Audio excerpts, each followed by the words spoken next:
ఒకప్పుడు మీ పార్టీకి కేవలం టీడీపీ మాత్రమే శత్రువు, కానీ ఇప్పుడు దానికి 2 జెండాలు యాడ్ అయిపోయినాయి కదా. తట్టుకునే శక్తి ఉందా జగన్మోహన్ రెడ్డికి ఇప్పుడు? అసలుకి ఇండివిజువల్ గా వస్తే నిజంగా ఎవరు కూడా జగన్మోహన్ రెడ్డి ముందు తన శక్తి ముందు ఢీకొట్టేంత పరిస్థితులు ఉంటాయని నేను అనుకోవట్లా.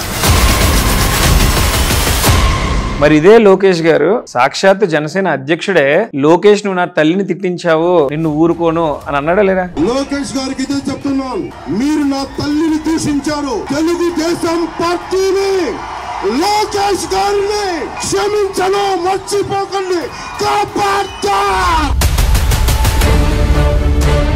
కాపు కులం కేవలం ఆయన తిట్టారన్న ఆ కోపంతో ఈసారి ఎట్లయినా కానీ మన ఉనికి చాటుకోవాలన్న ఉద్దేశంతో ఓట్లేసారంటారా? 200%. అందులో ఎటువంటి సందేహం.